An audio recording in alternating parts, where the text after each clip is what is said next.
Good morning. Good morning. What is up, everybody? It's Dr. Vibe here, host and producer of the award-winning Dr. Vibe show, the home of Epic Conversations, and I'm the host of Epic Conversations, 2020 Best Podcast News Award winner, 2018 Innovation Award winner, given out by the Canadian Ethnic Media Association. Also, I co-host and co-produce the only online show in the world for dads and fathers that is sponsored by Dove Men Plus Care. And as always, I'd like to say you're blessed, highly favored, a magnet for miracles, and a solution for someone's problem. And Monday morning, and it's been a while since we've seen the guy beside me. What's been going on, Ryan Knight? It has been wonderful. Good to see you. Good to see you. So for those that maybe forgot who I am, my name is Ryan Knight, one of the co-founders of the Afro-Caribbean Business Network. We support entrepreneurs of African and Caribbean heritage. Slowly expanding. We now have offices in Mississauga, Brampton, Ajax, working on Whitby, and also possibly working on Hamilton. So you might see a business advisor coming to a city near you soon. I'm also an entrepreneur. I run a company called Detail Ignites. We provide mobile waterless car cleaning. So we go to your house, your office, clean your car on the spot without water and using our plant-based eco-friendly cleaning supplies. And we are recruiting. So if you do know somebody that is in high school, college, looking for a summer job, April is recruiting month. So we're going to get started in May. The weather's slightly shifting, so I'm enjoying it's brisk, it's still chill, but the sun is out. So I think with lots of people, just having the sun out is a big movement on a regular. Especially this week's supposed to be the week of the sun. So before we go any further, family, as always, it's a Monday, and Mondays don't go without this. Buying your first home. Are you thinking about buying a rental or property or vacation home? Providing mortgage solutions one client at a time since 1999, the Macmillan Group helps you achieve your goal. You can call them 905-813-4354 in Canada, US 904-586-5636. So they are our Monday morning staple. They are a Monday morning staple on the Morning Vibe.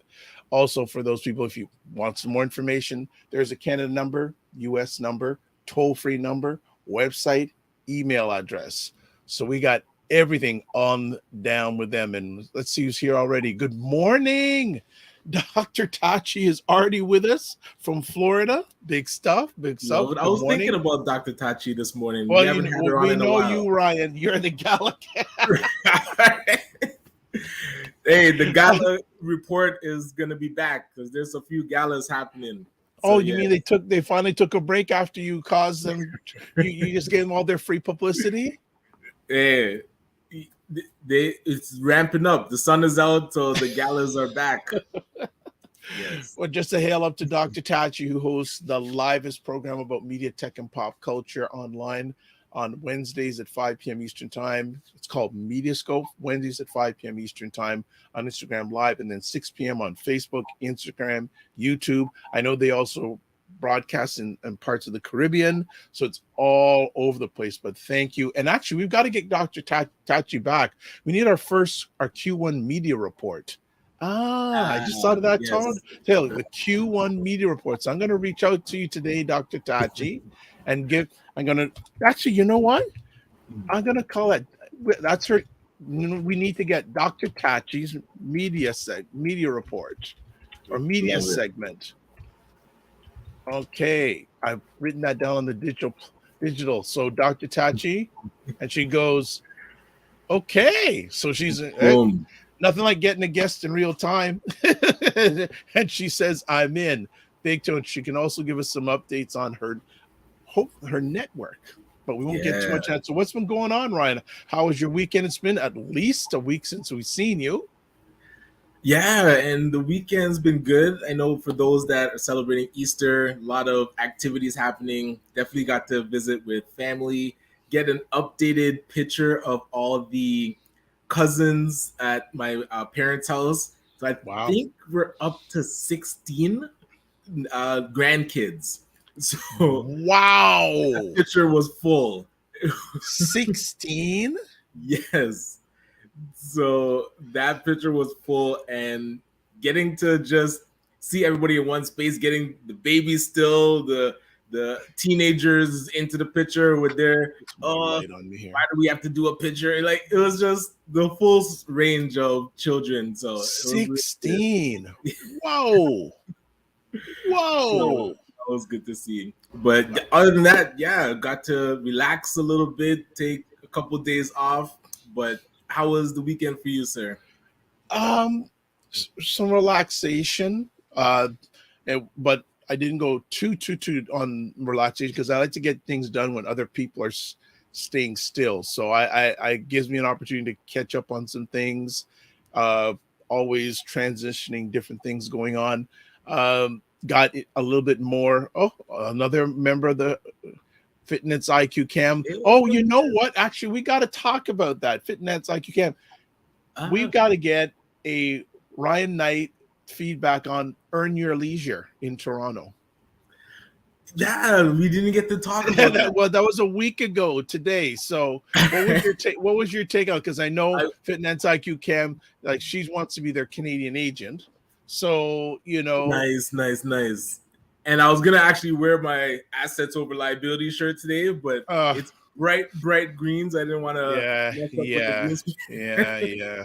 So I would say definitely event where I love the content. One thing that was going through my mind is the last time I saw that many black people in a theater paying attention was at the Juice Cup, which for those that might know, it's a comedy show. And I remember being there, so shout out to Wesley Hype.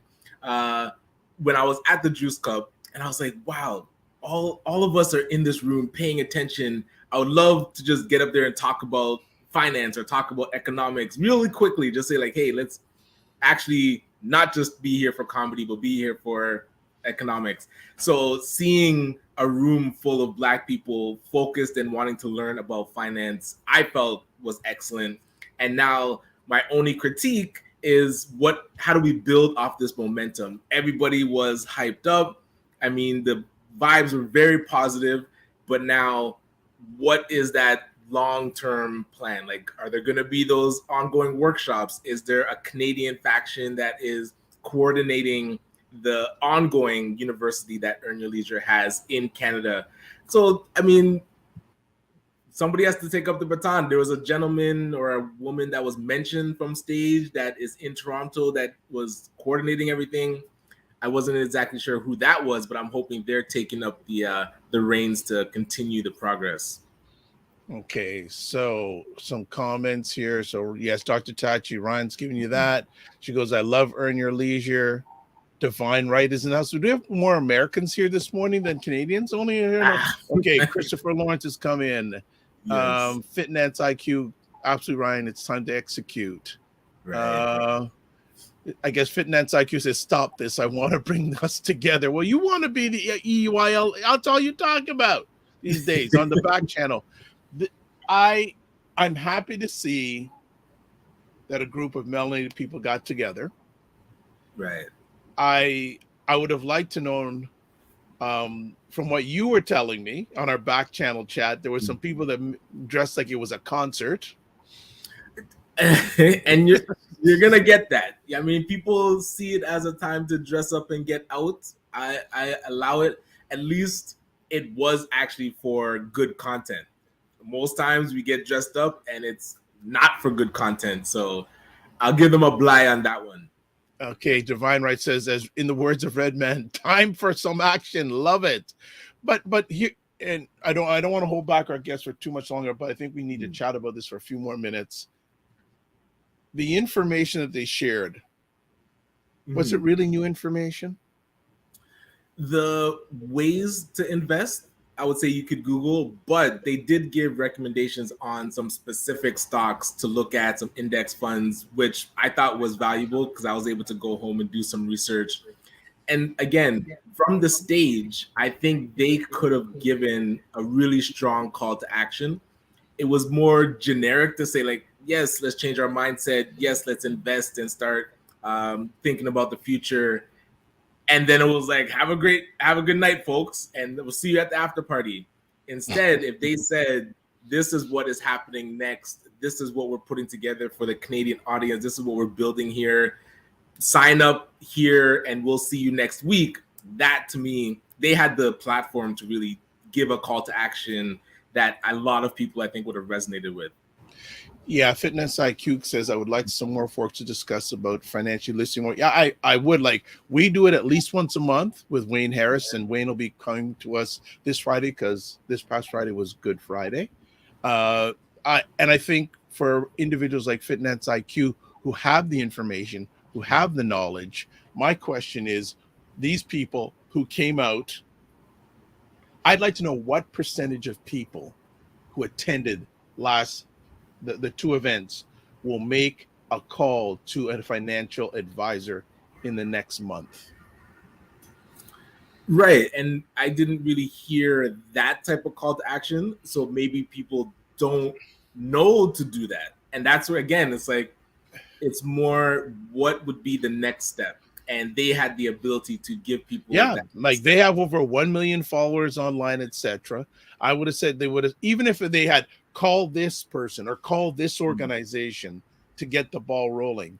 That's why to me it was more like a concert. To me, if I would have went to something like that, I would have liked them to basically do a class and bring out the spreadsheets. That's what I would have wanted to see too. Exactly. This sort like a workshop. Like a workshop for the concert, like something that is more, action oriented. Here's something that, just a suggestion: instead of an after party, you have a VIP get you into a workshop. Yeah, and that was another critique I heard from people that paid for VIP the day before, weren't overly impressed with how it was, I guess, structured. It wasn't so much like actual networking event. It was more just a quick photo op. So that's some feedback to Troy and Rashad about, hey, VIP. I think people were expecting something a bit more intimate. But I would have liked a workshop. Yeah, I know other people who do things like this. It's an actual weekend, and they do a workshop, 2 days workshop in class, books, etc., etc. Fitness IQ goes, that's a good point with that call to action. Kirsten, do you think EIL will back? Oh, if they made money, which they did, they'll be back. Money is there for them. But this is where the disconnect between, they used to be very community focused, and now they've become somewhat celebrities. They are. So, right. They're, I would say, bona fide celebrity. They sold out 2 shows back to back. So now what would have been interesting to see is if those people that were connecting them to people in Toronto, if they connected them to those, similar to Camille, people that are teaching financial literacy already, bring them all into a room and say, listen, we're going to use our platform to amplify what you do. A Wayne Harris, a Tassel that I've talked to before.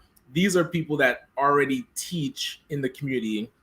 Earn Your Leisure could now use that to amplify what they do and say, listen, we've created this I don't want to say it directly, but these are people that you can reach out to and talk to about your finances. And again, maybe I know they don't want to sell for people, but they can say there is already a community in Toronto that you can tap into, and we're going to give them, amp them up a bit so that they're still connected to the grassroots community instead of just, and God bless them. Love Isaac, the gentleman from M5V Developments, but they're elite, they're at this level. You still have the people that and I respect them. The people that need help are at this level, so that are still working our way up, top down, right? Yeah. So you can't just call Isaac, like that isn't a financial advisor for us. Right. So Yeah. Ray says, good morning, gentlemen. A successful week to all. Change comes within. Yes, motivational events are great, but the effects usually wear out. Yeah, after 48 to 72 hours. Absolutely. Fully. Yes. That's why I said We what I always said, see Ray. Fitness IQ kills luxury, high-end finance. Hence why you have to network across. Diviner says, yes, a workshop. Have folks develop their action plans and one realistic commitment that they're willing to do. Yeah, follow up and follow through. Yes. I don't know what this, as Rashan said, I guess luxury high-end finance. I don't know what this bonus episode. I want to touch on that after. Yeah. Bonus episode coming out. I don't know what's meant by that. And then Christian says, does anyone know how to have a direct link to EYL? I think the best, you either would touch base with, probably the best person I would say is Dalton Higgins, who was their PR guy who did the PR. That's what I would say. Go ahead. So I think Camille was touching on, I believe it was Rashad, that is now a fashion icon, as he says himself. So he was talking, he was doing his monologue. This is, I think I recorded it. I'll check. Oh, I don't want to say, maybe I didn't record it. I'll talk to you after about it. But he was doing his monologue and talking about, if you say that you are something, then you become it, which is great. And he said, so I said I'm a fashion icon. And now he's, I guess, become a fashion icon. But then he said something that I was concerned with, where he's like, oh, Earn Your Leisure is now going to become known as high luxury. I was like, what? What does that even mean? So now it seems they're trying to get even more elite. So I didn't understand how the high luxury connected into the economics and finance. I was like, they're diversifying their brand. Sure. I mean, hey, you can have high ticket products, but I'm hoping they keep the grassroots learning. But I wasn't sure where they're going with the high end luxury. Wow. Like they want to be known for high end luxury. I was like, that it seemed off brand. Well, I think there's a number of people in the audience love that high luxury thing, because we many of us love our high luxury products. That's how we made Bernard Arnault the richest man in the world. Right, but then that's fluff. That isn't economic development, getting Black people to spend more money on high-end luxury items that do not impact the community in a positive way. Okay. All right. Our friend is waiting in the background. She's stretching. So she didn't know I'd mention it. But let's let me just get to it. Yeah, let's get our friend for the morning up. So our friend for today, Rachel Mutombo, just like, I hope it's Dikembe. I don't know if there's any relationship. She has written a new play called Vierge. Vierge. I hope I get it right. I mess it up so bad. But it's all about 16-year-old Divine who doesn't really fit anywhere, and her only real friend is Jesus. That is until her family joins a new church, and through the other girls in her youth group, she discovers the world around her is not as it seems, filled with an abundance of heart and humor. Vierge. Okay, you know what I'm talking about. Follows four Congolese Canadian teenage girls as they journey to navigate between the pressures of Christianity, virginity, and teenage hormones. I got that word right. Hormones. A stunning new work about faith, community, and sex from one of Canada's new exciting writers that is sure to leave audiences tearing up one moment and laughing out loud the next. And this play is going to be presented at the Factory Theater between April 8th and April 30th. But we are blessed and highly favored to have the writer, Rachel's in the house. Hello. Good day. Good morning. How are you? I'm good. I'm really, really good. Thank you. Yeah, like you said, blessed and highly favored. So yeah, I'm good. There you go. Well, we're really happy to have you today. What's the weekend been like? I've been in the theater actually this weekend. So it's wow. We theater is 6 days a week. It doesn't matter for holidays. We work nonstop. So today's our day off, which is beautiful. But so my weekend was spent at the theater. In the morning, rehearsals, like some script changes from me, watching the actors do their thing, watching, the lights and the sound designers do their thing, and my director just lead everybody with such grace and heart. And yeah, it's been a busy weekend, but a beautiful one. Love it. Good. Well, as we like to do, actually, before we get into you sharing something about, what do you think? I saw you were having some reactions about the Earn Your Leisure thing. Do you have any thoughts? Yeah, I mean, no, I just agree with a lot of what's being said, really. I don't know too much. I'm not financially literate, I guess, is what I'll say, and I agree. Like, I think these kinds of conversations are really important for our community. But like, I think it's not just about talking at people and telling them stuff. It's about getting them activated. Someone said it in the comments, like, one real commitment that people can, like, actually attainable thing that people can do, have a goal and actually go forth and do it. Because I think that's how you get the ball rolling, right? Because it's not something that's, generally speaking, I think is not taught to us, like how to be financially literate and how to, build wealth and do all these things. Like, I think about some of my friends who are, who actually have had that because, their parents own multiple properties, and I've told them, like, when they turned 18, they were like, yeah, invest in real estate and do this and do this. I have friends who own multiple homes. It's not the case for me, but like, it's like, it's a really important conversation to have. So yeah, I was interested. Yeah. Good stuff. Well, let's find, you're the star of the show today. So tell us a little bit about you, your background. Like, we know what you're doing now, but give us a little background, where you're from, etc. and all that. Yeah, absolutely. So yeah, I'm Rachel Mutombo. Like you said, like Dikembe Mutombo. So my family is from the Democratic Republic of Congo, just like Dikembe, who unfortunately I'm not related to. I wish, I truly wish, but no, I'm not. But I often think about it. I appreciate his legacy in basketball because it actually means that people became a little bit aware of our country. I think, like, on a big scale, right? Because he had such success. And it's something that I didn't think about growing up, but as I get older, I really do appreciate when people can link his last name to mine, because I'm like, yeah, that's how you say it. That's who I am. That's where I come from, But, it's funny you asked me where I come from. I feel like that's like the thing that that gave me the impetus to write this play, because I have a hard time answering the question where I'm from, because it means a lot of things. My family immigrated here from the Democratic Republic of Congo, but I'm the first person in my family to be born in Canada. So I feel like I'm from there, but I'm also from here. And it's like, I was born in Scarborough and I was there until I was about 5. And then my family moved to Montreal and I grew up there. So sometimes when people ask me where I'm from when I'm in Toronto, I'm like, well, I'm from Scarborough, but also I'm from Montreal.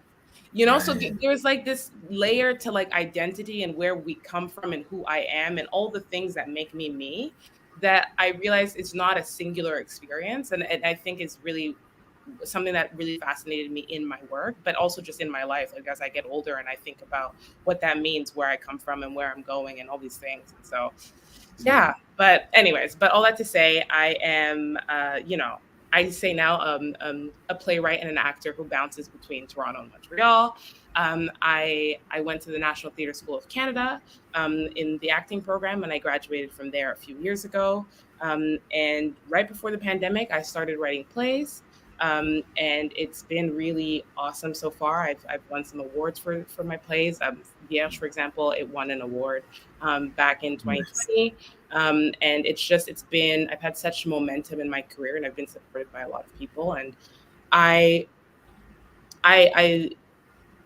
think that part of what my goal is as an artist is to give a voice to the diversity of African storytelling, to show people that there's more in our theater spaces, in our stories, other than, like, really sad stories about African people. Like, and just, like, there's joy sometimes, and we can talk about hard things, but we can have fun when we do it. And I think that's it. Like, there's so much said, but yeah. That's one thing that I've noticed that is missing a lot with the stories that get told about the Black community, is that a lot of times it always has to be the sensational, man cheating on wife and pregnancies out of wedlock, all the sensational stuff. But there's not a lot of stories about just living. And that's what I loved about what you're putting together. But before we jump into the play, there's something that you mentioned that was interesting around when people ask you where you're from. Because I find I struggle with that too. It's like my parents are Jamaican, but I was born in Canada. And then, so how do you filter your response? Does it depend on who's asking, kind of how far back you go? Like, how do you usually choose how you answer that question? Absolutely. Like, I really think it depends, like, who I'm talking to, what's the space that I'm in. This one time, I'll never forget this, because like someone introduced me to somebody else. Like, I was at an event, and I was like, "Oh yeah, nice to meet you." And then the guy asked me, "Where are you from?" And I froze. I was like, what is he talking about? I was like, where am I from tonight in general? I was like, what? Like, and literally he meant like, how did I know the person who introduced that? But the question like sat with me. And I swear I had an existential crisis. I was like, where am I from? Who am I? Wow. You know?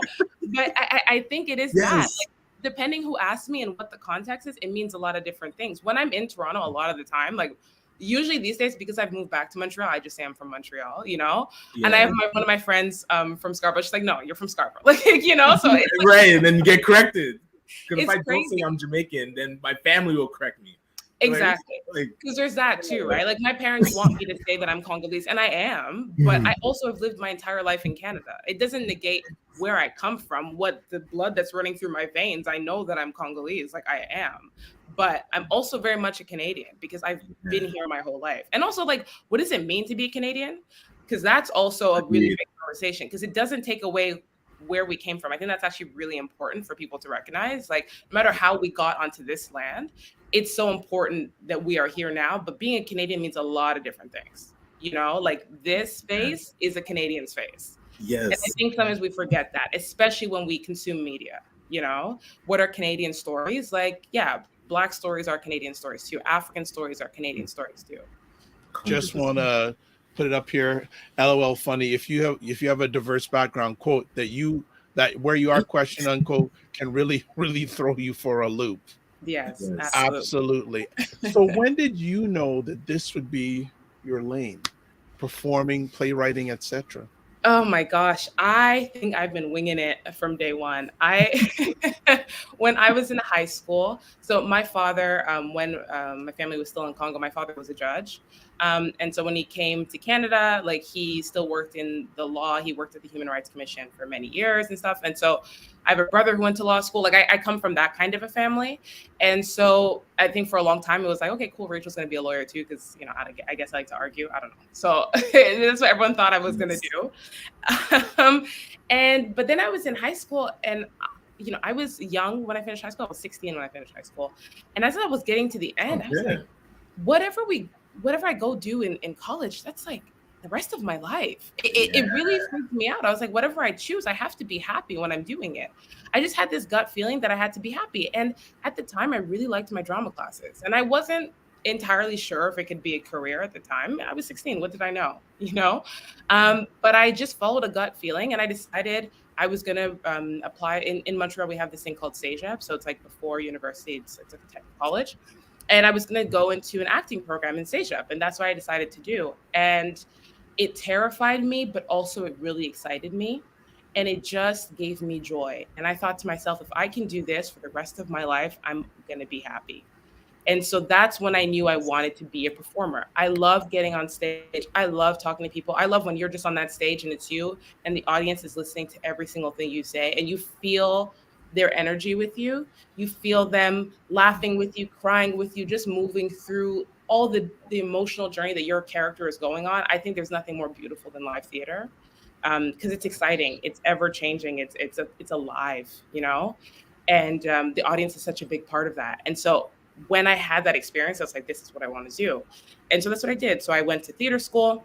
And when I graduated from that program in CEGEP, I didn't feel quite ready. Like I said, I was like young when I finished high school. So I was like 18 or 19 when I was done CEGEP, and I didn't feel ready to get into the world yet.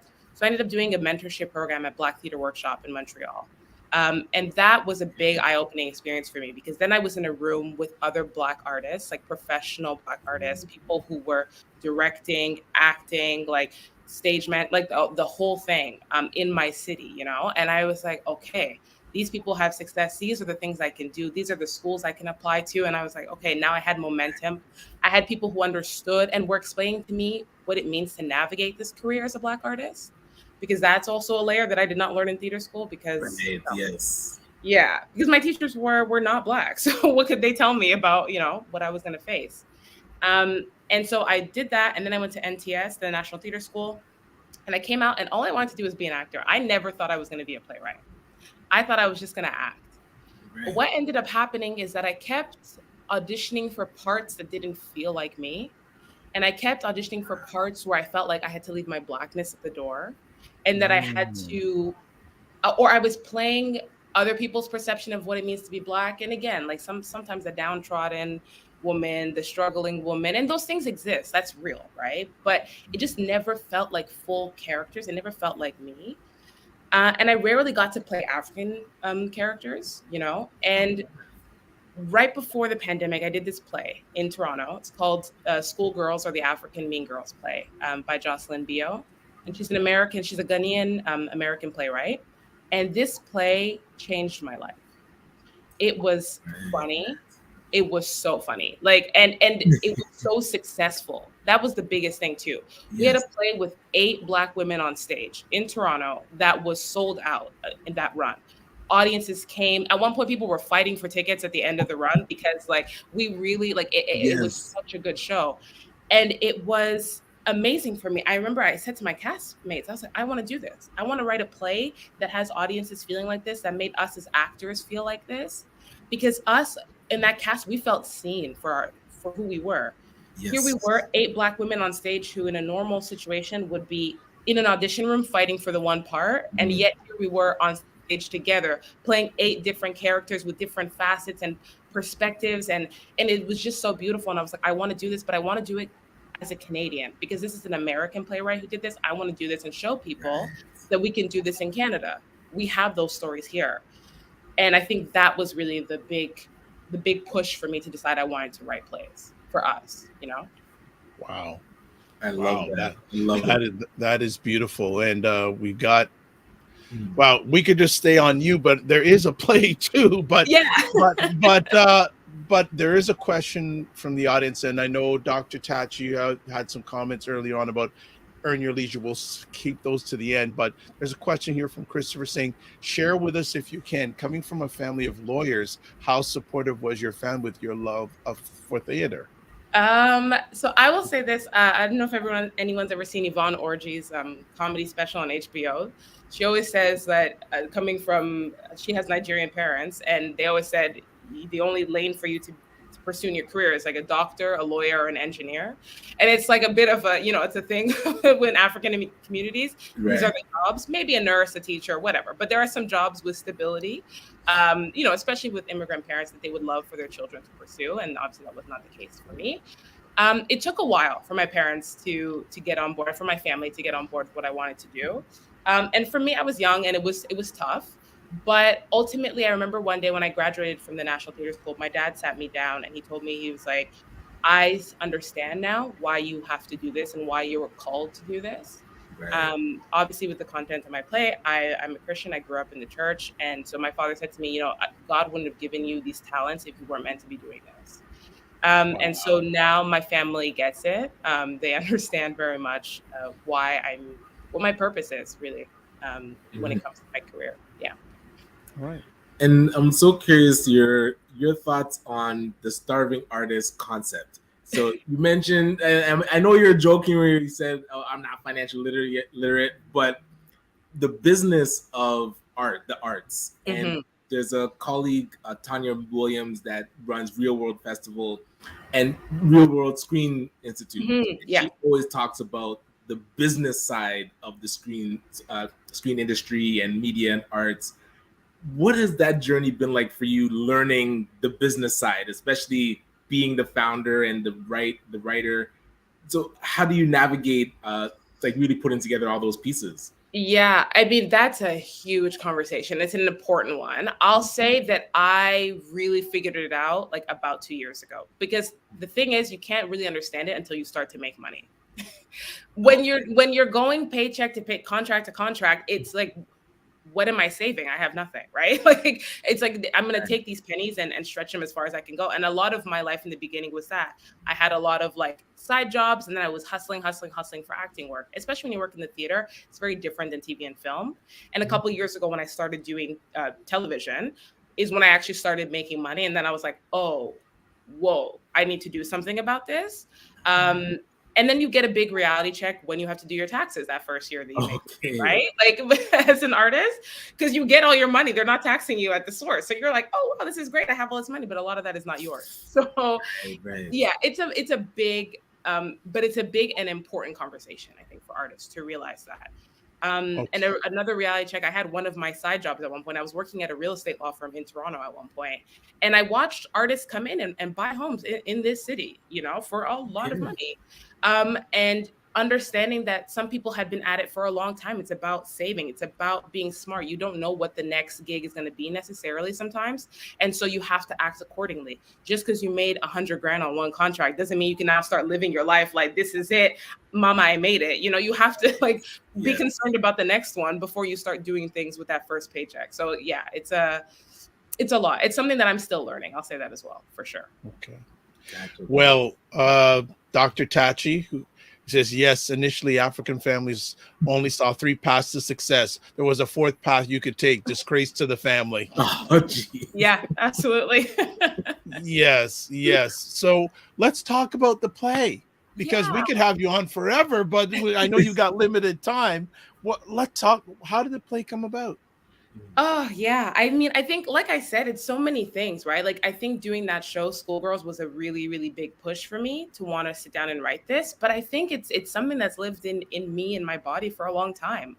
Like I said, I always wonder, like, where am I from? What does that mean, where I'm from? And so I think that's how the play kind of starts, with this character who doesn't quite know where she's from. She's a Canadian. She's Congolese. She's Canadian. She's lived in Canada her entire life. And she's only been in spaces with like mostly white people, never really been around Africans, never really been around her community. And then she joins this new church, this Congolese church, and she meets other girls who look like her, but they don't sound like her. They don't act like her. And she's trying to figure out who she is now in this space around other, not just Black people, but specifically Congolese people like her, who know more about her background than she does. And she realizes that her life wasn't what she thought it was, that the world wasn't the way she thought it would be. And she's never been in a space. Most of her experience has been in spaces where she's the only Black person, period. And so now she's in a very different environment. And yeah, that's just where it started for me, identity and figuring out who you are. And I think, like, I said before, when I was 16, when I decided I wanted to be an actor, teenagers, there is a lot that they have to go through. They're not quite adults yet, but they're not like little babies anymore, and the world that we're in, especially in Canada, they're a few years away sometimes from being able to vote, being able to drink, do all these other things, drive a car, all these like adult things that we do. And we give them this responsibility of saying, figure out what you want to do with your life when you're still, figuring yourself out. Yeah.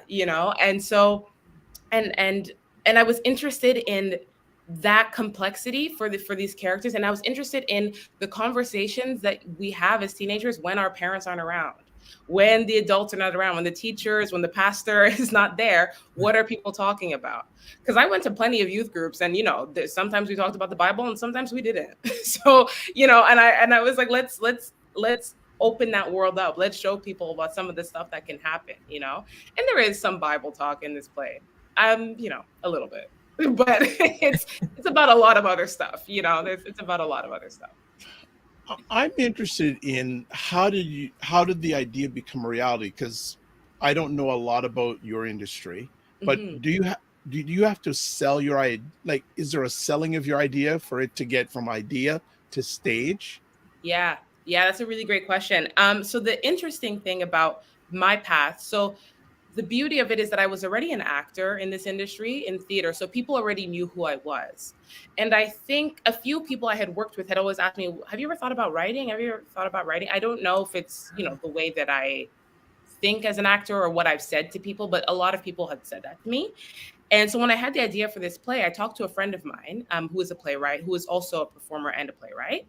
And he suggested to me that I reach out to Factory Theater.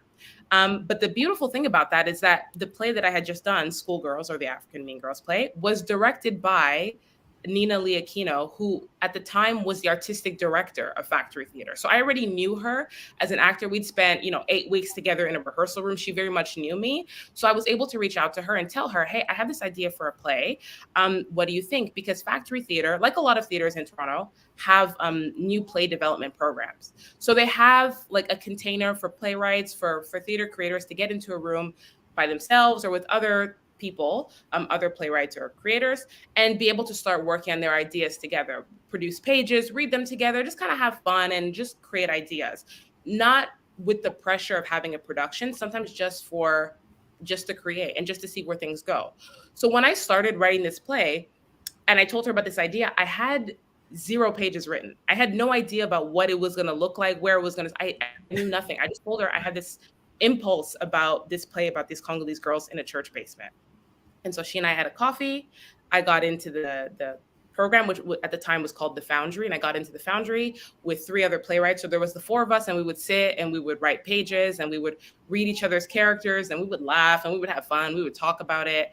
And that's where this play started to come from. That's how it became a real thing. And by the end of that program, I had finished a first draft. And it was really beautiful because I was just creating to create. I wasn't thinking about like the show being up on its feet one day and being presented at a theater company. I just was having fun. And at the same time, while this was happening, Natasha Mumba, who is directing Vierge, she was also in Schoolgirls. That's actually how we met. So it's like a lot of things just coming full circle. And Natasha also went to the National Theater School, but not at the same time as me. So Natasha was in a similar training program at Factory, but for directors. And so at the same time, we're both doing this thing. I'm writing, she's directing. And so we kind of came together at the end. There was a reading at the end of the program. And Natasha was the director. Nina was like, oh, I think Natasha should do it. And it made sense because Natasha is actually from Zambia. And Natasha also is a Christian. And so we just like really relate to each other in a lot of ways. And she really understood the material of this play. And so essentially at the end of that, I said to Natasha, I was like, listen, I don't know when this play is going to be a thing, but when it happens, I want you to direct it. And she was like, are you sure, girl? Because I haven't done this yet. I was like, yeah. I was like, heck yeah, I haven't done this yet either. Yes. Let's not do it together. Or let's be the first together. Yeah, exactly. And that's like a really rare thing as well in the theater. It's not often you get a first-time playwright and a first-time director. And I say that I love that about this. We're doing a double debut, and I'm so excited about working with her. That girl, that's my sister. Like, that's just like, I'm so incredibly proud that we're doing this thing together. Like, and as African women coming together with this play, it's just such a beautiful, like, no one gets this play more than me, but also than Natasha. Like, she gets it, Yes. And you don't always get that with the director, but yeah, anyway, so that's how the play became a real thing. It was because of the connection with Nina and Factory Theater. And Nina's now at the National Arts Center in Ottawa, but wow, she left. Yeah, she's a big deal. Yeah, she's awesome. Before she left, she programmed her final season at Factory, and Vierge was part of her final season, which to me is the greatest honor because that's what she's leaving Toronto with. These are the plays that I want you all to see as my choice for the last time, and I got to be in that. So it was an amazing, amazing gift. And so 2 quick things. One, can you help Dr. Vibe out with the pronunciation of the play? Yeah. Just so I can know too. Yes, of course. So I should actually explain what it means. It's a French word. So in French, we say Vierge, but all of the Anglos say Vierge. So everyone's been saying Vierge, which, is fine. We're in Toronto. It's going to be that. Most people are Anglophone, and that's okay. But yeah, Vierge is a French word, and it actually translates in English to virgin, but it also means blank or clean. Like in French, we'll say une page vierge, une feuille vierge, so like a blank sheet. And I thought that was really interesting for a lot of reasons. What it means to be a virgin, but also to be a blank slate, to be a clean person as well. So, yeah. Gotcha. And so you mentioned you will get this play, and you mentioned your director will get it. So who is the play for? Because I'm thinking of my daughter. She's 10. I mean, she's tallest in her class, so she's kind of growing really fast, and that whole teenage years is about to come up. So I'm wondering, would this play prepare me for what my daughter's going to go through and for us to go together? Or like, yeah, absolutely. That's a beautiful question. This play, when I did Schoolgirls, the best part of it was seeing Black audience come to this show and laugh and have fun and enjoy themselves. And when certain shady things happened on stage, when they were reacting to it with us, like that for me just gave me such energy.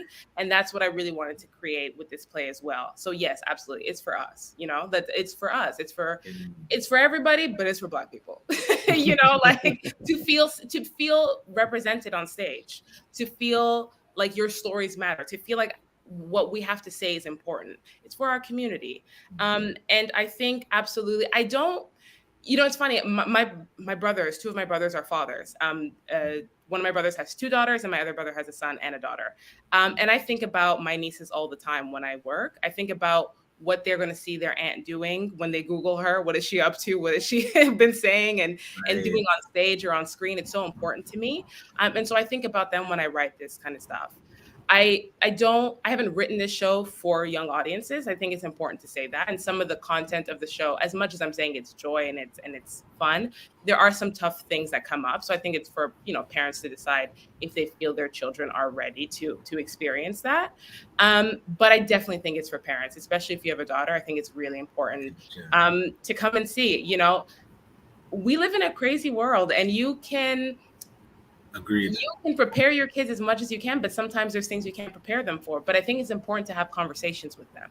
My hope is that this play allows families to have conversations with their kids. Part of what we talk about often with this play with Natasha and I is the absence of the parents, the absence of the voice of the parents. One of the characters in this play, she kind of says that I've never talked about this stuff with my parents. I don't know, right? And so if only the conversations you're having about, you know, sexual activity and all these and puberty are happening at school in science class, you're getting one very specific view. And then you have your little friends who are doing whatever they're doing on the side who are giving you, you know, their specific view, and then that's all you have. Right, so I think it's important for parents and families to be talking about this stuff. It's awkward, it's weird, don't get me wrong, but like, you got to have it. So yeah, that's a big part of this play for me, is that to have those conversations with parents and with children. So yeah. Oh, there's some more questions, and I will eventually get that word right. So apologies to the Factory Theater people. Please, thank you. Apologies.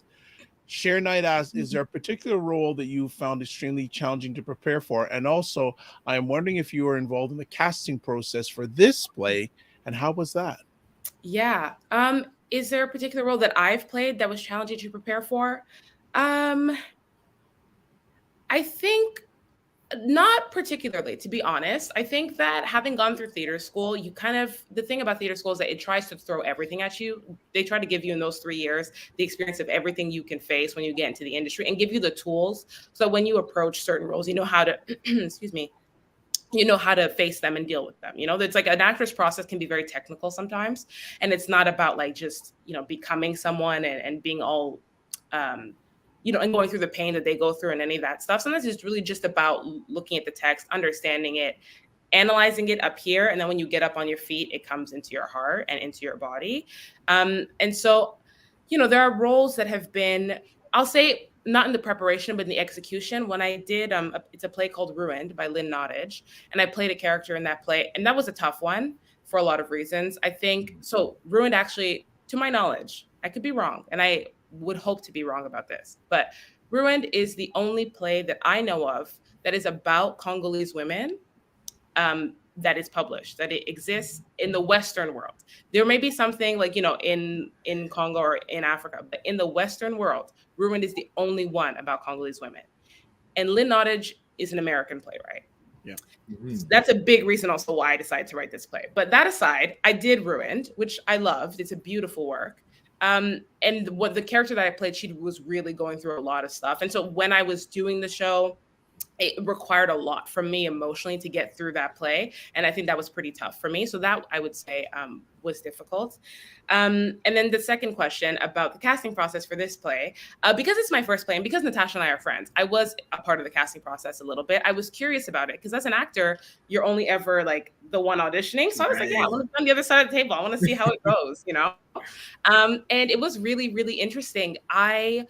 That's so important to me. I wanted to see as many Black women in Toronto as possible. I wanted them to know that this play is happening and see them all. Even if they didn't make it into this show, I have a lot of other plays that I'm writing. So I want to know who they are so I can remember their names and have them in my room for different opportunities, you know? And so I really tried my best. Like at one point I was like looking on my friends' Instagrams. I was like, I need to leave no stone unturned. I need to find these women, you know? And so it was really awesome to see all these women come into the room, or the ones who sent in tapes. It was really, really awesome to get to see them work, to see them say my words, and just navigate these characters. It was so beautiful for me. Ultimately, it wasn't my decision because I'm the playwright, but it was really great to be in there and to be a support with Natasha and the team at Factory as we went through all this together. So, yeah. Good stuff. Good stuff. I know that you always want to grow. In your career and also personally, professionally. How has this experience for this play helped to your growth? That is such a big question, and such an important one. Thank you for asking it to me. Sorry, I just feel like I just got emotional a little bit. Take your time. This play is my baby. It's my first baby. And like everything I've been saying today, it's so linked to who I am as a person in so many ways. There is a part of me in each of these characters. And when I sat in my room over the course of the last 3 years and I was writing it, I didn't know what it would feel like to give it to the public and to be essentially giving my heart to strangers. And we're in previews right now. So that means like there's a public audience watching the play, but I'm still in the room watching the play with them, you know? And when we had our first preview, I was just so overwhelmed with emotion because it really hit me.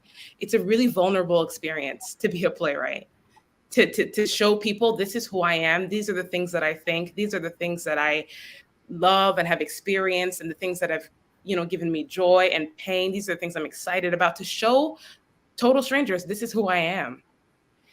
And it's been so rewarding to have been supported and trusted by Nina, but now the new team at Factory, Mel Haig, and the rest of the team. Everybody has been so gracious. By Natasha, by the actors, by the designers, all these people who believe in me and believe in my story. It's given me a confidence in my work that I didn't have before. It's given me a sense of who I am and what I can accomplish, because I know now that this is the beginning of a lot of things. This is the jumping off point for me as I go into doing more and more. And this is where I'm meant to be. And it's just really, it's a lot. And it's been so really rewarding. And to watch actors work, like as an actor, usually I'm on stage with everybody. I don't like, you see it from your point of view all the time when you're the one on stage, but getting to be in the audience and watch them and see them navigate this text and stuff, it's made me understand a lot more about being an actor and what it requires, the commitment, especially with new play development, knowing that the lines are going to change and the story's going to shift. It's given me a lot. You know, this is, I'm growing right now, and it's exciting for me. And it's transforming who I am as an artist. And I think this, like I said, it's the beginning of something. And, you know, I'm really excited and I'm honored to have been given this opportunity to do this. So, yeah. And I was curious, what is the life of a play? Does it, after April 20th, you're able to put it to bed and move on to the next project? Or is there something else you'd love it to evolve to? Yeah, absolutely. I should say actually it runs till April 30th, actually, till the end of the 30th. month. Okay. Yeah. The life of a play, it's interesting. These plays live with me for years, and then the audience gets them for like 3 weeks. So right now, after Vierge closes, my hope is that it'll be done in other cities, because there's also a lot that I'm learning about the text, and there's something that different actors or different audiences will show me. This play happening in Montreal and this play happening in Toronto and Calgary, it's all very different. It's all very informative for me. So the hope is that this play will have other futures. But I also have a lot of other plays that I've been writing. I was really busy during the pandemic. Okay, yes. Yeah, I wrote 4 plays in 3 years. Oh, and so wow. it was listen, I was bored, but I also was really, really inspired. And I was really excited about what I was doing. So I have other plays that I'm working on. So once Vierge closes, I have deadlines for other things. Next week, actually, to be honest, I have one. Whoa. Yeah. So Okay. I'm busy. I'm doing a lot. Are you able to tease what the other 3 are about? Yeah, I can talk about it. So I have Wake. Wake is Wake as in the wake before a funeral. It's about a Congolese Canadian family who gathers for the death of the patriarch of their father. And one of the daughters hasn't been home in years, and she comes back, and her family is very different, and there's a lot going on at this wake. And so I have that one. It's a commission from a theater company in Saskatoon. Actually, it's called Persephone Theater, and so I won a commission from them a couple years ago, and so that's where this play has begun. And hopefully in a few years I'll have the premiere of that show as well. Right now the date isn't certain because I'm still writing. And then I have another show. It's called Homeroom, and this show is for young audiences, and it's a show that's in development with Young People's Theatre here in Toronto. And it's about a group of high school students who, are just getting ready to finish high school and they're ready to graduate. And then one of the students in their class is a victim of police brutality.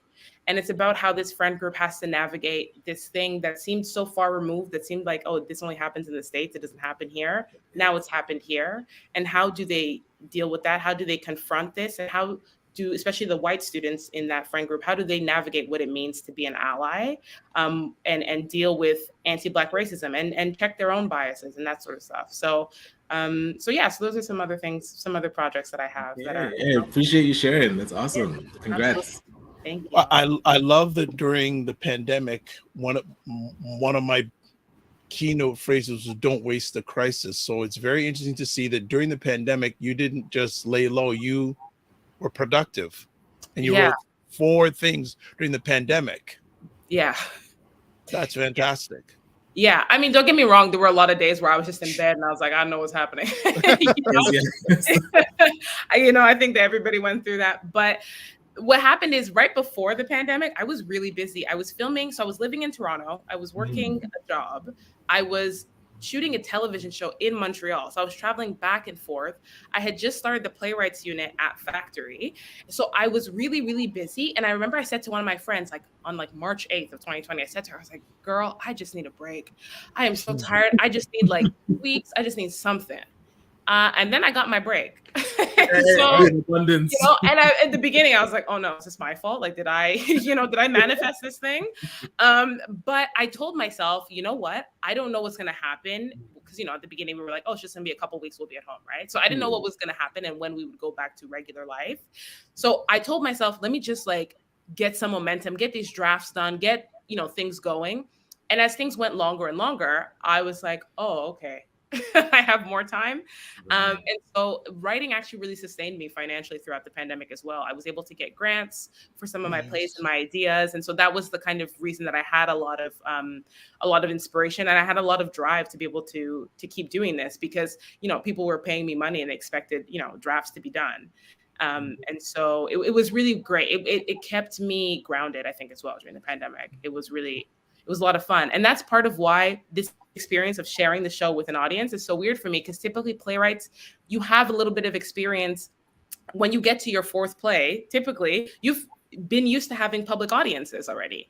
But because I was a playwright throughout the entire pandemic, everything has been at home or digital or in really small rooms with trusted colleagues. Yeah. And I've never had to sit in a room with strangers absorbing my story from, A to Z. And so it's such a new experience for me, but yeah.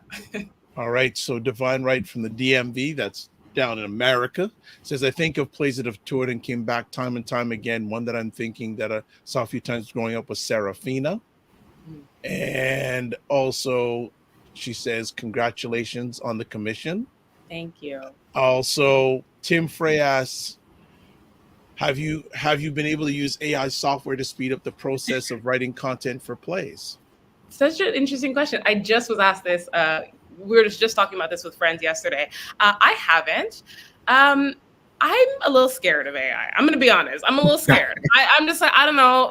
I don't know who I'm giving my ideas to. I don't know what's happening. So I haven't. I'm a fast writer. That's what I've been told anyways by theater companies. If I have to turn out a scene in a day, I can do it. It's not a problem for me. Wow.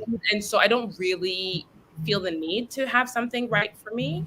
And I think also it has to come from me. Writing plays is not just me sitting at my desk. It's really like I have to get into the mind frame of the headspace rather of these characters and think about their journeys, and with a certain specificity that I think also comes from me being a performer that is really, really important. And I don't know if an AI can do what I do. That's what I'll say. I know that I can do what I do, and I can do it really well. And so I trust me with that. So yeah, I haven't yet, but I mean, who knows? 5 years from now, I might be like, you know what? I'm tired. Like let the robot do it. So right. And I'm sure they'll have the technique, but it wouldn't have your heart. So exactly. Be an element missing. Absolutely. So Christopher says, any dreams to go to Hollywood? What a great question. It's something I've been asked so much. Like, do I want to go to Broadway? Do I want to go to LA? I have always wanted to stay here. I'm from here. And I'll say that oftentimes with friends and stuff who have a lot of success, and especially in film and TV, we talk about the fact that like Canadians often have to go to the States in order to get the recognition here in Canada and the momentum and the opportunities.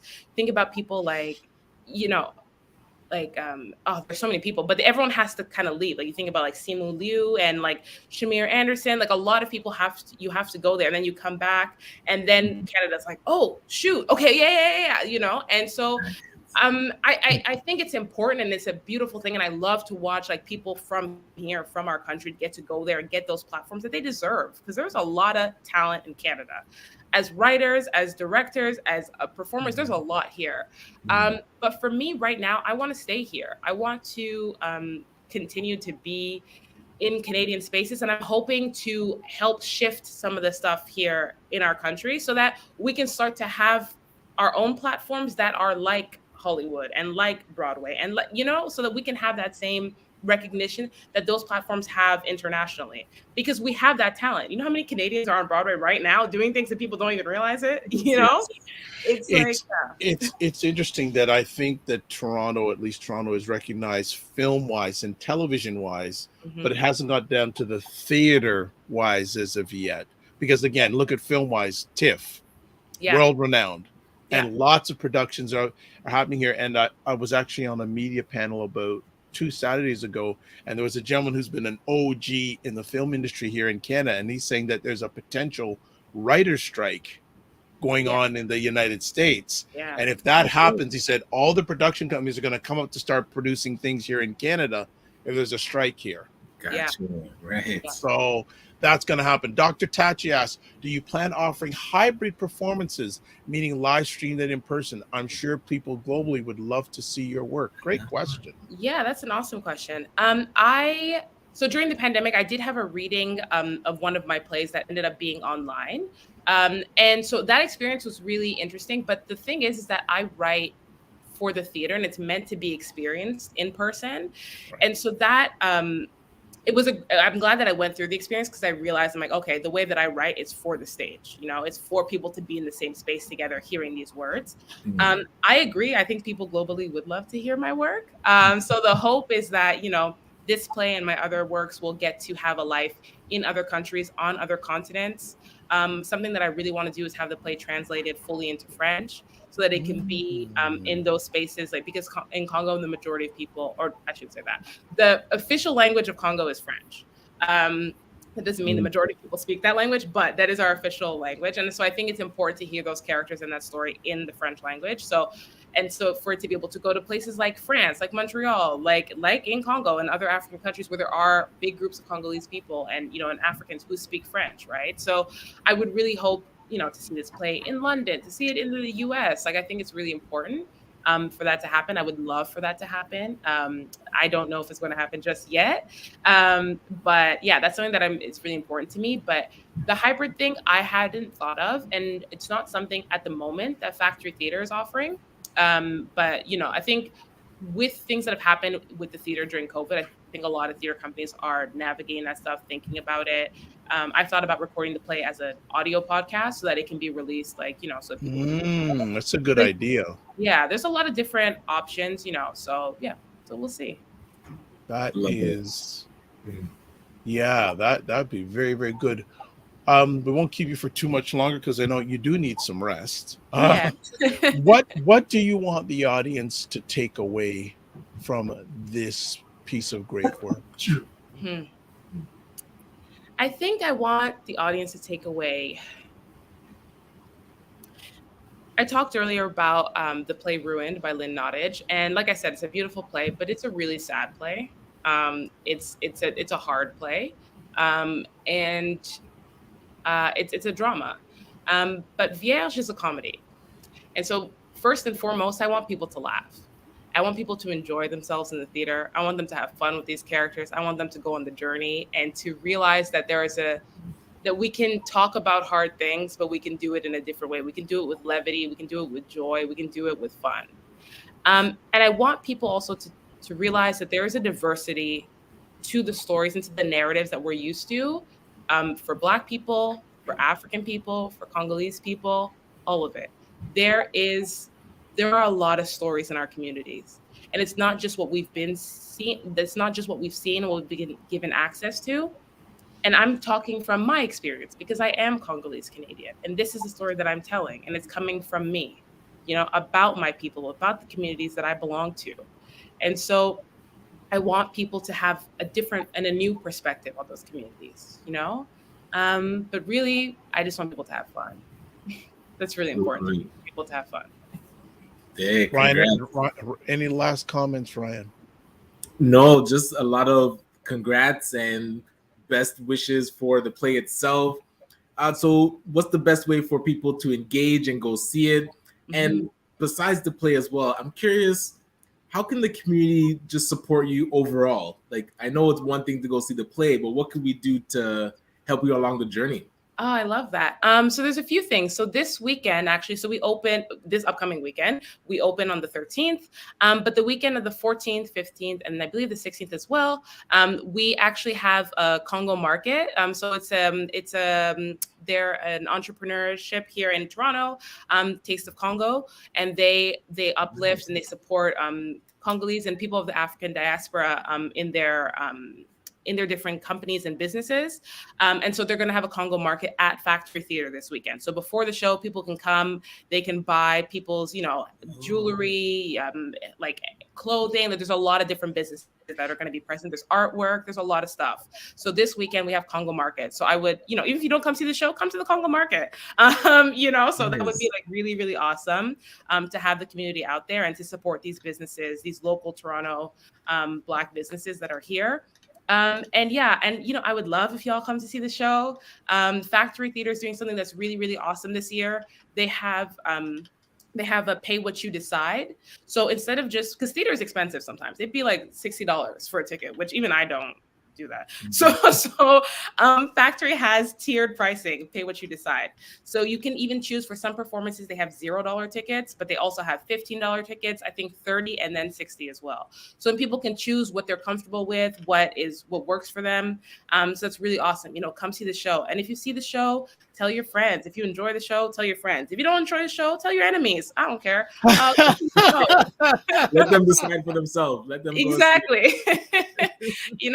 But yeah, come see the play. Take a look at what I'm doing. I'm hoping to have a lot of my premieres be here in Toronto. I'm from Montreal, but I'm as much from Montreal as I am from Toronto. This is also the community that gave me so many of my firsts in the theater here. I love this city, man. I really do. It has my heart as much as Montreal does. And with this play, I'm trying to hold both those communities in my heart as well. The play is based in Montreal, but it lives it here too, you know? So so pay attention to what it is Rachel Mutombo is doing, you know, come see these other plays that I'm doing. And I think if I can also say, you know, there's a lot of really, really dope Black work that happens in this city. There's Obsidian Theater Company that's doing a lot.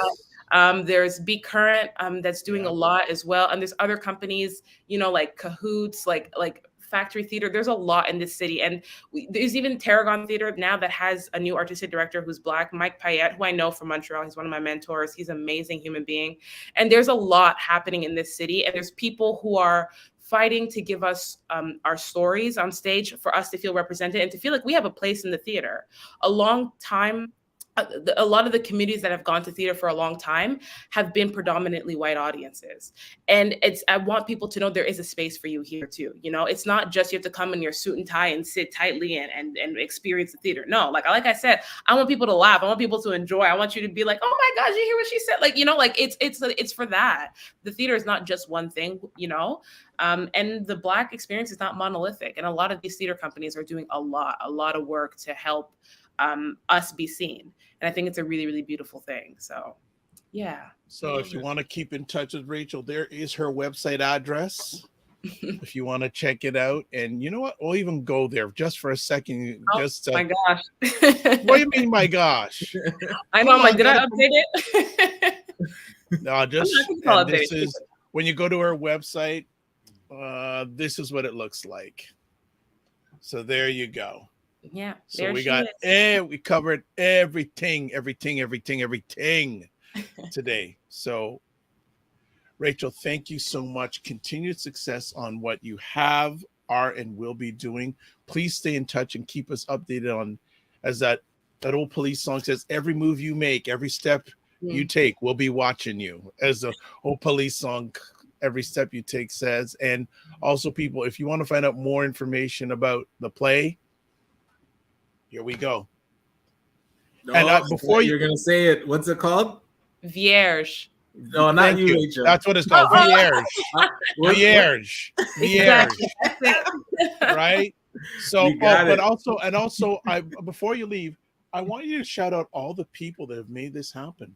I know you're going to forget some names, but okay, that's enough. I won't do that. I showed them all. But there's so many people. Oh my gosh, there's so many people. But I said Nina Leakino. It's so important. She is like, she gave me and Natasha this gift. Natasha Mumba, that is my sister. That is like my everything. I'm so grateful for her. These actors, Shauna Thompson, Ivana Dye, JD Leslie, Kuda.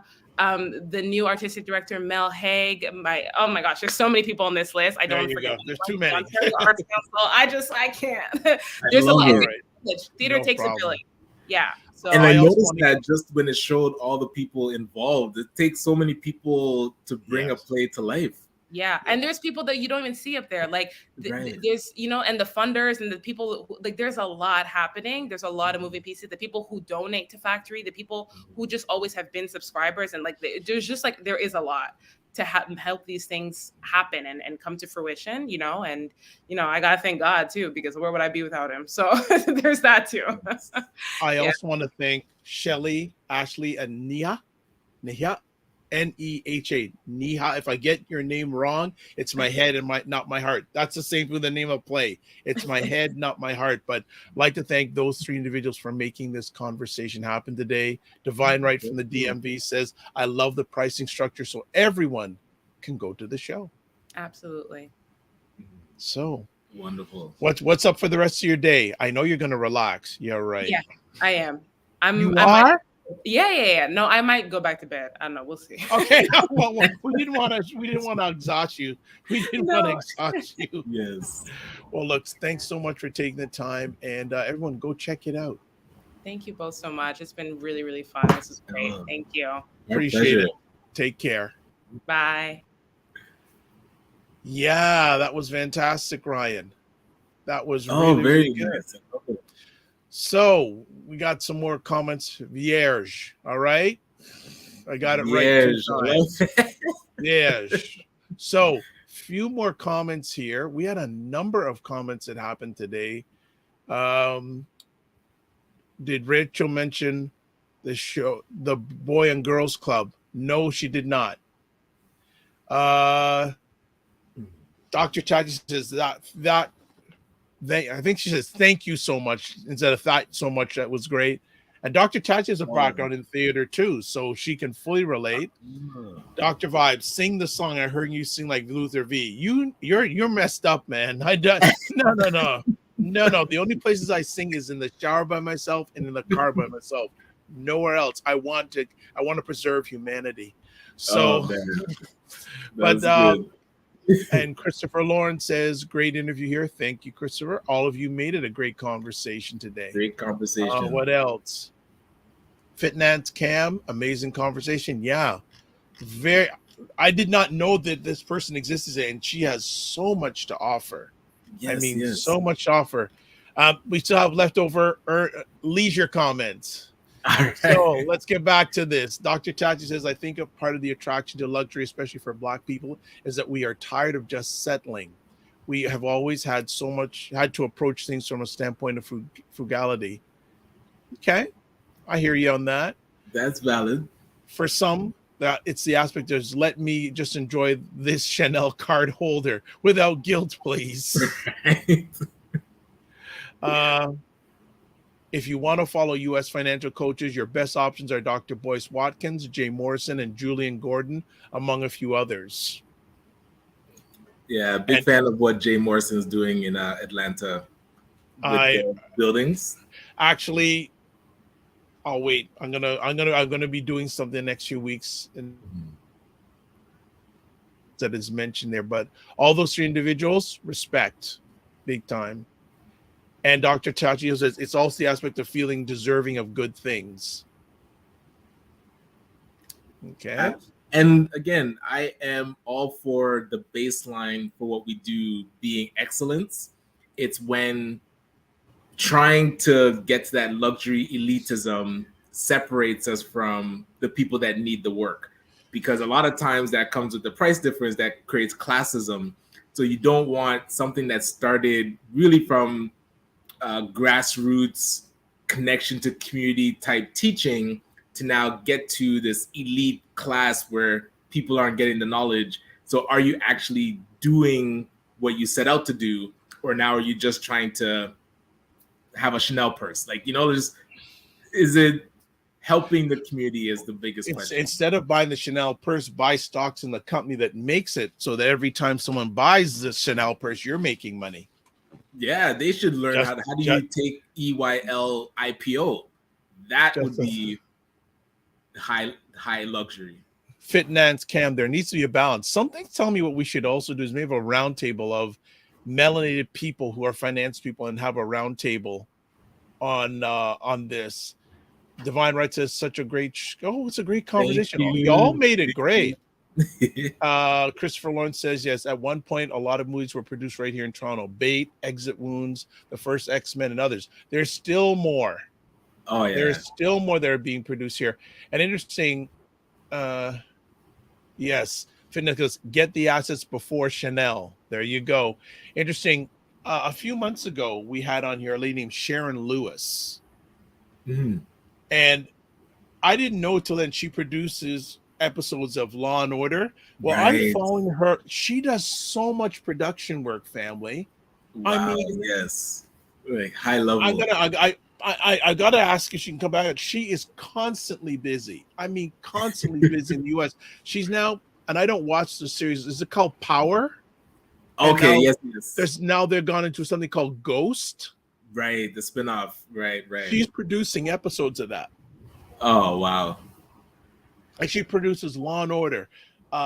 There's also Law and Order Criminal Intent. No, but there's the one where the guy Elliot.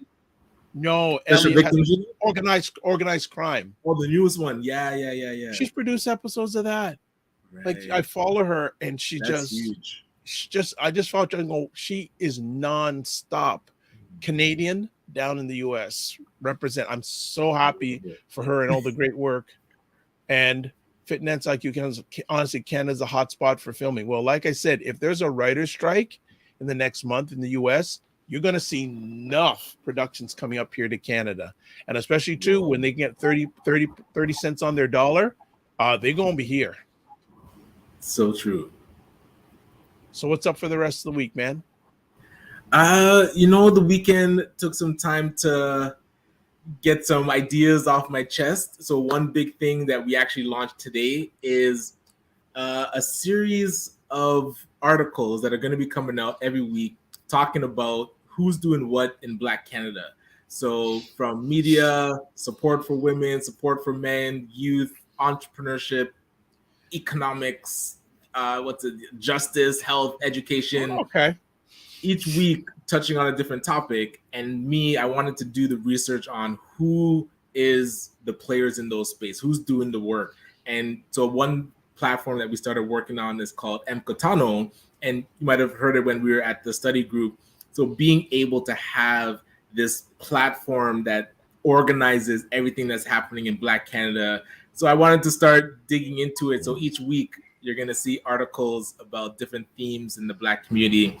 So today we launched the announcement of the series. And so follow along on LinkedIn. We're doing LinkedIn articles and blog posts on acbncanada.com. Yes. Wonderful. And Tim Frey says, yeah, Power and Ghost is from 50 Cents Production Company. He is correct. And Ray McGill, yeah, Sharon Lewis is someone worth following on social platforms. Yeah, Ray, I mean, wow, she is just doing some great stuff. I mean, I'm actually going to this week send her a video and say, I am so happy for you. You're such a great representative. And a lot of people in this country, melanated or non-melanated, don't even know who she is. Unless you're in you don't even know who she is. She is doing, like, if I'm going to do IMDb on her, just see all the different things. Dr. Chachi says this was a great show. She also says also a gala report. So the deluxe gala is happening May the 13th. I want to get that right. So check it out. I don't have the full details, but by Friday I'll be able to share time, date, location. But are you going to be here on Friday? Is it Wayne Harris on Friday? Yes. Yes. So okay. I'll pop in and people. We're closing out now, but you can also contact me through YouTube, email. The people around here, you know how to get a hold of me. What do you want Wayne to talk about on Friday? I know someone last week said talking about how to handle the rising inflation or the high increased costs of living. I may throw that out to him, but if you have something that you'd like Wayne to talk about, please get in touch with me. And then his thoughts on Earn Your Leisure and I'm going to ask him. Yeah. I'm not gonna make an assumption. I have a feeling I know what he's gonna say. Okay, I'm very curious to hear his perspective. Right. Of Christopher says, "Have a great weekend. Great week, Live at night." And yes, I have a retreat to tell you guys about. Well, you can tell me offline. Love it. One last thing because we got to get out of here. I don't know if anyone saw over the weekend. Goldman Sachs, one of the big financial houses in the U.S., is now giving $2 billion for Black women entrepreneurship in the United States. Yes, I did see that. Part of a $10 billion. Yes, but here's the question: why are they just giving it to Black women? Why do they do the Black communities?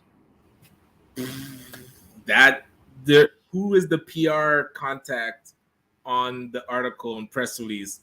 That's a question that we should ask. Because there's a lot of conversation about that, saying yes, it's good to give it to Black women, but nothing for Black men, nothing for Black men. Yeah, that's a very poignant conversation. It's a very interesting conversation. Or to giving it to Black community, you're giving it specifically to Black women. That's a whole conversation itself. And maybe and remind me on Friday, I want also Wayne Harris to give his thoughts on that.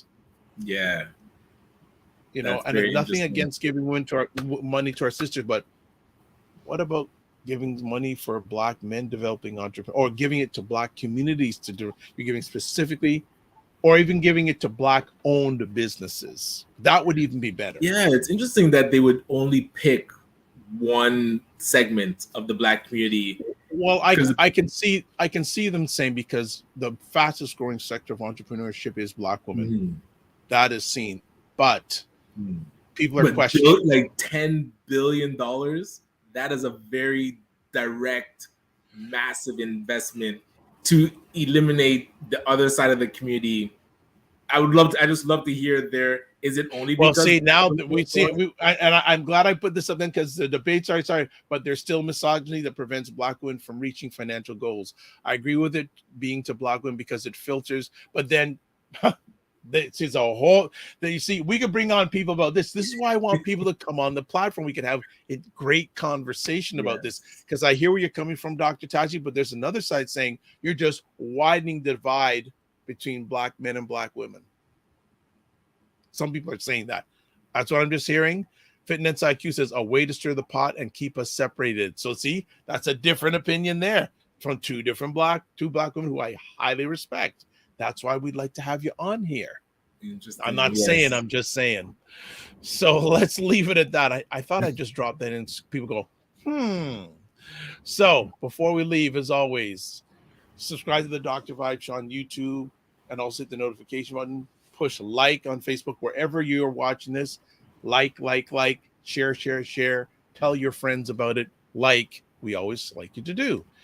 If you want to get a hold of me, website, thedrvibeshow.com, email dr.vibe@thedrvibeshow.com, YouTube, Facebook, and LinkedIn, The Dr. Vibe Show, Twitter @DRVIBESHOW, Instagram @the_DRVIBESHOW. Do we have anything else? If you want to promote your business or service on the show, contact moi, Vierge. Yes. So that's it. I think we are done. And you saw scrolling on the bottom where you can watch replays. 2 last comments. People kicking in here. Look at this. I respectfully disagree, Dr. Tachi. The money, $2 billion, should be to all Black entrepreneurs. $2 billion. That's a lot. And then only we can widen the divide. Black women getting it does not preclude Black men from benefiting. We have to be the stewards of our community. We can't expect Goldman Sachs to do it. And Rhea adds on respectfully to his comment. So you see, I think we have a conversation topic, but y'all got to come on and we got to talk about this because we have a hot conversation topic. I like that round table. Yes. Christopher Warren says, #. All right. So as always, live your life as a dream. If you can dream it, you can make it. Sometimes you have to get small to get stronger. Block assumptions and aim bigger, aim better, aim higher, aim wider. Love, faith, and respect. Remember to give yourselves grace and don't just manage your time, manage your energy. Have a great week, everybody. And especially if you're in Toronto, the sun is out. So get some vitamin D, but wear some sunscreen, y'all. Yes. All right. We'll see you on Friday with Wayne Harris, and touch base with me if you want anything to be discussed. Take care.